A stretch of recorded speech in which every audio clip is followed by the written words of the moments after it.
আরও একটা মিনি ব্লগে সবাইকে ওয়েলকাম। আজ অনেক দিন পর ঘুরতে যাওয়ার প্ল্যান হলো। আজ কিন্তু যাব আমার জেঠুর মেয়ের সাথে ঘুরতে। আমি কিন্তু আজকে পরে নিয়েছি ছোটা ভীমের ড্রেস। আচ্ছা, তোমরা ছোটা ভীম দেখতে কে কে ভালোবাসতে?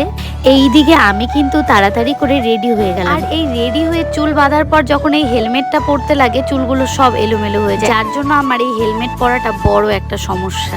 বন্ধু বান্ধবের সাথে তো সবসময় ঘুরি, দিদি বোনদের সাথে ঘোরার কিন্তু একটা আলাদা ধরনের মজা। আমরা এখন সোজা চলে যাচ্ছি শিলিগুড়ির দিকে। সেখান থেকে ঘুরে কিছু বাজার করে আমরা আসবো। কোথায় কোথায় ঘুরলাম সেটার ক্লিপ কিন্তু নেওয়া হয়নি, তবে কি কি বাজার করলাম সেটা একবার দেখে নাও। প্রথমেই চলে গেলাম সবজি বাজারে। আজ অনেক কিছু রান্না হবে বাড়িতে, যেটা রান্না করবে আমার এই দিদি। শক্তিগড়ের মোমো খেতেও চলে গেলাম, এটা আমি গেলে কখনোই মিস করি না। এখান থেকে মাটন মোমো আর স্যুপ নিয়ে সোজা চলে গেলাম চপের দোকানে। অনেক ধরনের চপই এখানে ছিল, কিন্তু আমরা মাটন চপটা নিয়ে নিলাম আর সেটা খাবো